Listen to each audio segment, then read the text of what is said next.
ছেলেটির নাম পারভেজ। সামান্য একটি ঘটনাকে কেন্দ্র করে তার জীবনটি চলে যায়। ইতিমধ্যেই জানা যায় কেন তাকে দুনিয়া থেকে সরিয়ে দেওয়া হয়েছে। পারভেজ নামের এই ছেলেটি তার নিজ ক্যাম্পাসে শেষ বিদায় নিয়েছে। ক্যাম্পাসের সামনে পারভেজ তার দুই বন্ধুকে নিয়ে সিঙ্গারা খাচ্ছিল। সেখানে দুই নারী শিক্ষার্থীও দাঁড়িয়ে ছিলেন। তারা মনে করে ওরা তাদেরকে নিয়ে হাসাহাসি করছে, তাই তারা কাউকে খবর দেয় খুব সম্ভবত বয়ফ্রেন্ড হবে। ক্যাম্পাসের বাইরের তিনটা ছেলে এসে পারভেজদের কাছে হাসাহাসির কারণ জানতে চাইলে উভয় পক্ষের মধ্যে কথা কাটাকাটি হয়। বিশ্ববিদ্যালয়ের কর্মকর্তারা বিষয়টি মিটমাট করে দেন, কিন্তু ওই তিন যুবক আরো কয়েকজনকে নিয়ে এসে পারভেজ ক্যাম্পাস থেকে বের হতেই তাকে ছুরি আঘাত করে। একটা ছুরি আঘাত ঠিক হৃৎপিণ্ডের উপর পড়ে, 1 ইঞ্চির একটা ক্ষত হয়ে যায়। দুনিয়া ত্যাগ করেন পারভেজ। একেবারে তুচ্ছ একটা ঘটনাকে কেন্দ্র করে জীবন দিতে হয় পারভেজের। প্রাইম এশিয়া বিশ্ববিদ্যালয়ে পড়তো সে। পারভেজ যখন ইন্টারে পড়তো, ময়মনসিংহের টাউন হলের পাশে একটা মেসে থাকতো সে। রয়্যাল মিডিয়া কলেজের ছাত্র ছিল। কি হাসি খুশি নির্মল একটা ছেলে, সালাম দিয়েই যেন হেসে নুয়ে যেত। এই হাসি তার জন্য কাল হলো। পারভেজের এই বিদায়ের মাধ্যমে তাদের ক্ষমতা প্রদর্শন করেছে। এই জঘন্যতম ঘটনার দ্রুত বিচার নিশ্চিত করুন। ভিডিও ফুটেজ আছে, অসংখ্য প্রত্যক্ষদর্শীর সামনে সে চির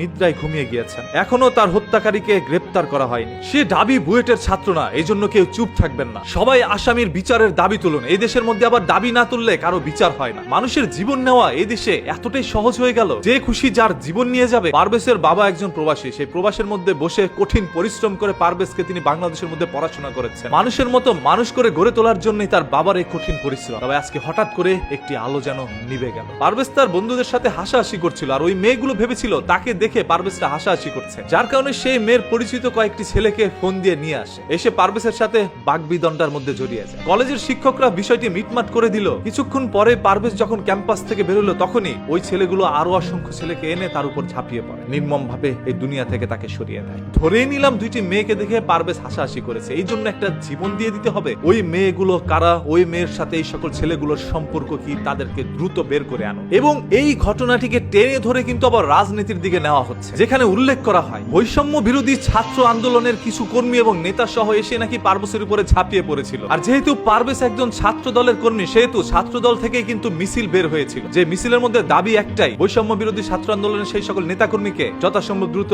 গ্রেপ্তার করা হোক। ছোট্ট ঘটনাকে কেন্দ্র করে বিষয়টি রাজনীতির দিকে মন নিয়েছে। কোনটা সত্য মিথ্যা এখন পর্যন্ত পুলিশ তদন্ত করে বের করতে পারে, তবে তদন্তের কাজ চলছে। হয়তোবা খুব দ্রুতই আপনারা সত্যটা জানতে পারবেন। আমি আবারও বলছি, আপনাদের রাজনৈতিক চালে যেন দাবার গুটি হয়ে কারো জীবন না যায়। রাজনীতি করবেন আপনারা আপনাদের স্বার্থের জন্য, রাস্তার মধ্যে আন্দোলন করবেন। দেশের জন্য কয়জন মানুষ রাজনীতি করছে? যার যার ব্যক্তি স্বার্থের জন্যই মানুষ এখন রাজনীতির মধ্যে নাম লিখিয়েছে। আপনারা রাজনীতিকে আপনাদের ইনকাম সোর্স মনে করছেন। রাজনীতি কখনো ইনকাম সোর্স হইতে পারে না। রাজনীতি হচ্ছে জনগণের স্বার্থে কাজ করা। এখনকার অসংখ্য নেতাকর্মীরা রাজনীতি লিখতেই পারেন, অথচ রাজনীতির মধ্যে নাম লিখিয়েছে। এরা ইতিহাস সম্পর্কে ধারণা রাখে না, এরা রাজনীতি বুঝে না। এরা বুঝে কিভাবে একে অপরের ক্ষতি করতে পারে। এই ক্ষোভের রাজনীতি, ভোগের রাজনীতি থেকে কবে মুক্তি পাবো আমরা সাধারণ জনগণ? আজকে পারভেজের জীবন চলে গিয়েছে, আপনারা চাইলেই পারভেজকে পূর্ণ জীবন দিতে পারবেন না। পারভেজ আর কোনোদিন তার মা বাবার কোলে ফিরে আসতে পারবে না। কেন পারভেজ রাজনৈতিক চালের দাবার গুটি হলো? প্রশ্ন অসংখ্য মানুষের। সর্বশেষ কথা একটাই, যে বা যারাই পারভেজের সাথে এরকম একটি ঘটনা ঘটিয়েছে, তার জীবনটা কেড়ে নিয়েছে, সেই সকল মানুষগুলোকে চিহ্নিত করে যথাসম্ভব দ্রুত আইনের আশ্রয় নিয়ে তাদেরকে সর্বোচ্চ শাস্তির দাবি জানাচ্ছি, এবং এই ঘটনার তীব্র নিন্দা জানাই আমরা সবাই। মানুষের জীবন কতটা সস্তা হয়ে গিয়েছে। সামান্য একটি হাসিকে কেন্দ্র করে চলে গেল একটি যুবকের প্রাণ। আর যে সকল মেয়েরা সন্ত্রাসী বাহিনীকে ডেকে নিয়ে আসছিল, সেই সকল মেয়েগুলো আসলে কারা? আবারও বলছি,